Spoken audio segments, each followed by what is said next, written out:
The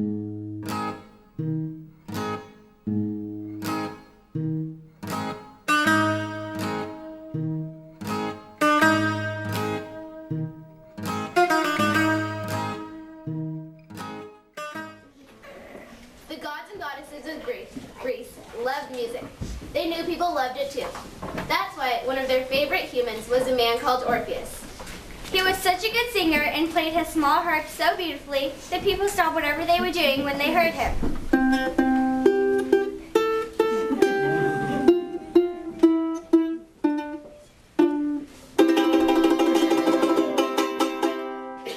Animals stopped right in their tracks when they caught just one of the notes he played. Flowers and trees turned away from the sun if it meant they could hear his music. Even rough seas were known to become calm at the sound of Orpheus's music making. But even famous musicians get lonely.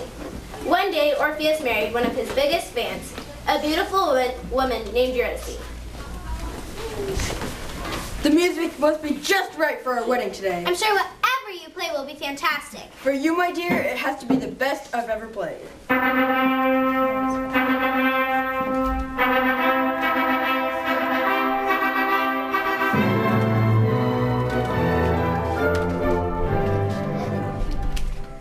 Oh my gosh, I just love weddings. Oh my gosh, me too.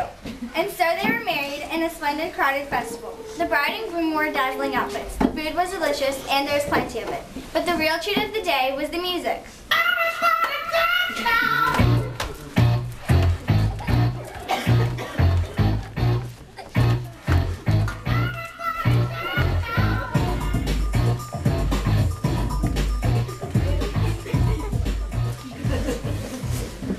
Orpheus played such sweet love songs to his bride that all the wedding guests were filled with joy. Young guests fell in love with their dates if they weren't in love already, and older guests relived how they felt on their wedding days. No one wanted Orpheus to stop singing. My voice is going. I'll be back after a short break. No, Orpheus, don't stop. One more song, please. One more song. Tell you what, 2 more songs. One more song and a quick sonata. A minuet. 1 chord strum. 2 notes. Other people in the room started shouting. Shoving matches even broke out over song selections. The once joyful crowd had become very grumpy indeed. My song! My song! You chose last time! No! Darling, I can't stand the shouting and fighting. I'm going to get a breath of fresh air. Good idea. Come back in a few minutes and I'll start playing again. That will quiet them down.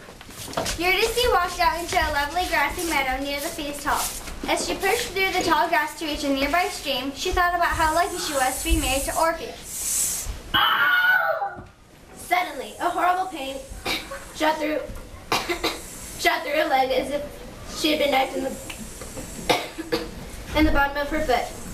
It was then that Eurydice heard a terrible hissing sound and looked down to see a big, deadly snake pulling its head from her heel. Death would soon take this beautiful, unlucky bride down to the deep, dark kingdoms of Hades. Back at the party, Orpheus was wondering what happened to Eurydice. Where's my lovely bride? I want to sing a song I just wrote for her. Orpheus, something terrible has happened. Orpheus's blood ran cold, knowing from the look on the guest's face that something awful had happened to Eurydice. For days and weeks, Orpheus mourned the death of his bride. His sad songs brought tears to the eyes of everyone who lived within the sound of his playing.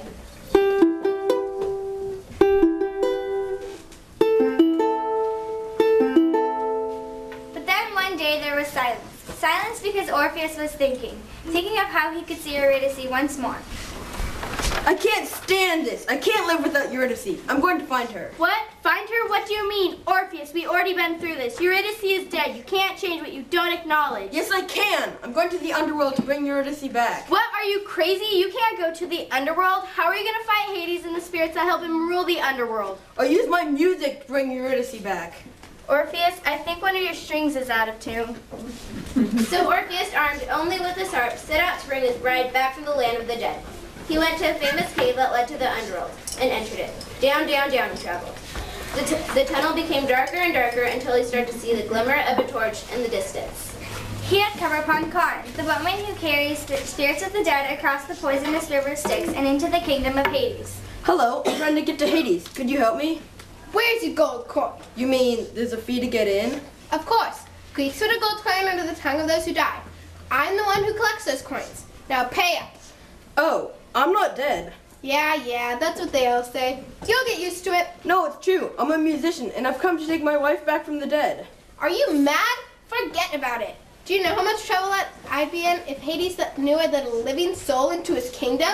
Maybe he would make an exception. Ha! No way. He's a very touchy guy. Why? He and his brothers, Zeus and Poseidon, love to gamble.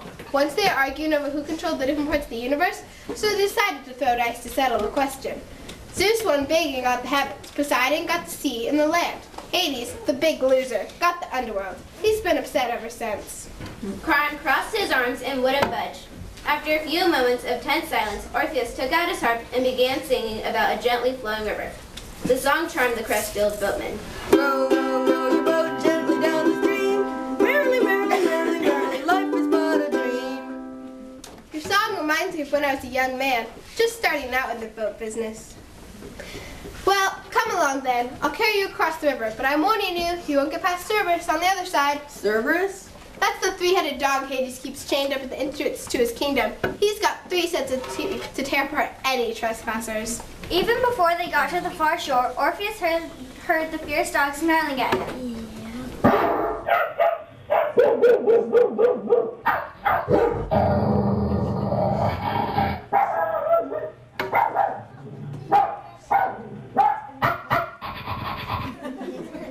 The dog's bark sounded 3 times meaner than the meanest dog in the upper world.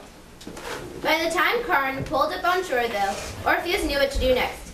He made up a quick song about dogs, about puppies running through fields, and hunting dogs chasing rabbits through a forest. Who let the dogs out? Who let the dogs out? Who let the dogs out? The beast stopped growling and started wagging his tail. Orpheus calmly passed through the gate into Hades' kingdom. When Orpheus walked by Cerberus, he gave Orpheus a lick, or really 3 licks from his 3 tongues. Ew! It licked me!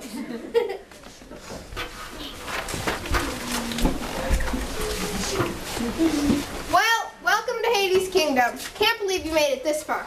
Good luck getting your wife back. You're on your own now. Please, wait, it's so dark in here I can barely see. Who are those people up ahead? Those are people who died and now exist in the underworld. They displeased the gods during their lives, so Hades has put them right up front to make an example out of them. Who's that trying to move that huge rock? That's Sisyphus. His punishment is to push that rock up to the top of that steep hill. Getting that rock up there just once is no sweat. Listen to what Hades did to make it more difficult. Every time the rock gets near the top, it rolls back down, and Sisyphus has to start all over again. How long does he have to do that?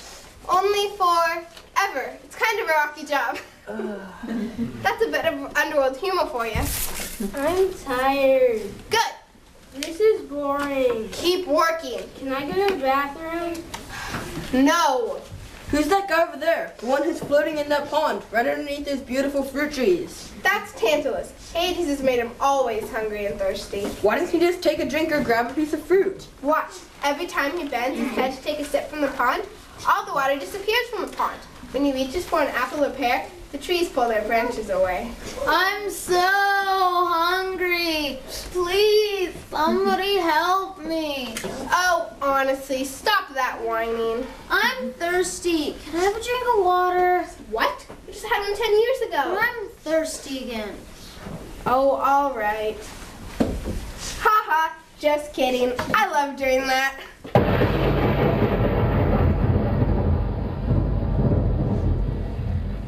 Hey, what's that rumbling sound? It's getting louder and louder. That's Hades. He heard it in his kingdom, and by the sound of it, he's not very happy. Good luck, but don't someone help you. Goodbye.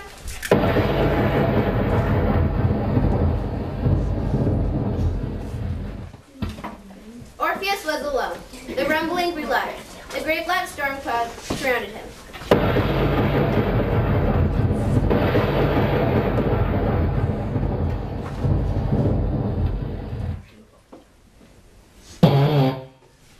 When the cloud cleared, Orpheus stood in chains in front of the thrones of Hades and Persephone, the king and queen of the underworld. What a rude spirit you are to come into my kingdom before I called you. But I'm not a spirit. I'm still alive. So you are. We can take care of that quite easily. Hades raised his scepter and was about to cast some terrible spell on Orpheus when the musician cried out. Please, wait, Your Highness. I've just come for my wife. She was killed on our wedding day. It must have been a mistake. A mistake? A mistake? Does anyone ever tell my brother Zeus that he made a mistake? Do people come bothering my brother Poseidon for favors? No. How come I have to deal with other losers? Prepare for your fate. Yes, Your Highness, but first, let me sing you a song. Then Orpheus performed the most beautiful song of his career. His heart made sweet music as he sang about his love for Eurydice.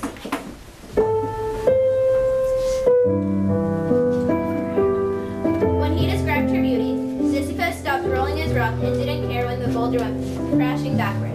Tantalus forgot about his hunger and thirst. The song moved the king, though he didn't want anyone to notice. Well, musician, your song has entertained us. We don't get many road shows down here. I'm prepared to give you an easy sentence for the rest of eternity. Now you just have to swallow an ocean and... No, Your Highness, I'm sorry, but I can't stay. I want to bring Eurydice back to the land of the living. Why, you ungrateful little bug. Forget that easy punishment I was going to give you. Just then, Persephone spoke up. Her face was covered with dark veils, but Orpheus could tell she was beautiful. Her voice was strong but gentle. Wait, dear, I know that song touched you. Please consider the same as request. Show everyone that you can be more merciful than your awful brothers Zeus and Poseidon. Very crude, aren't they? Zeus throws thunderbolts all over when he's angry, and Poseidon causes tidal waves and drowns sailors when he's cranky. What about letting Eurydice go? But if I let one spirit go, all the spirits would want to go back. We'd be rulers of an empty kingdom. Make an exception this one time in the name of love. Love? Yeah, that's not just a bad word. You should know it. Remember how madly you loved me? Cupid must have sent an arrow right through your heart. Even Orpheus knew the story of how Persephone had become Hades' wife. Once when Hades was flying on the upper world, he had fallen in love with Persephone. He kidnapped her and brought her home, enraging Persephone's mother, Demeter. Demeter, the goddess of farming, went on strike, refusing to allow any crops to grow until she got her daughter back. Things got so bad on Earth that Zeus had to step in and make a deal. Persephone would spend half the year with her mother and half the year with Hades. As a result, Greeks say when Persephone is with her mother, humans enjoy spring and summer. When her daughter is with Hades, though, Demeter shuts down all planting and harvesting, and Earth moves into the seasons of fall and winter. Persephone's argument in defense of Orpheus won the king over. Yes, my dear, you're right again. We'll let the singer have his bride back. After all, everyone makes mistakes. Listen, Orpheus, you may have your bride back under one condition. You may not look at her until both of you reach the light of the emerald. Is that clear? Of course, great king. Then turn and start your journey before I change my mind. Eurydice will walk right behind you. But remember, don't turn around. Orpheus followed the king's orders. At first, he wondered if Hades had tricked him. Was there really anyone behind him? He was about to turn around to check when he heard light footsteps behind him. He retraced his steps past Cerberus. The dog had never seen anyone except Persephone leave the underworld. Now he saw a human and a spirit leave together. He turned his 3 heads to the side and barked 3 times in confusion. Then Orpheus saw Mars, unloading a fresh boatload of spirits in the underworld. Orpheus walked right into the boat and sat in front, leaving plenty of room for Eurydice to sit down behind him. Return trips of the dead? Now I've seen everything. What's next? Tour group? By the time they reached the far shore, Orpheus was in actual pain, waiting to see his wife. This trip is taking forever. I don't think I can stand it. As they climbed up through the dark cave, taking them back to the upperworld, the singer's mind started to play tricks on him. I hope that Hades gave me the right spirit. What if there are 2 spirits named Eurydice? Maybe I should peek to make sure there's been no mistake. No, I'm going to keep my promise.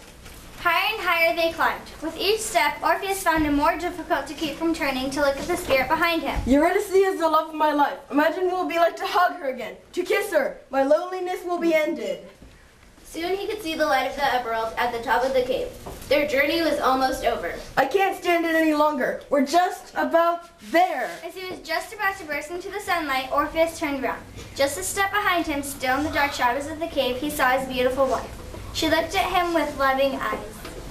She was like a beautiful picture, but then suddenly the color began to vanish, leaving only a black and white outline.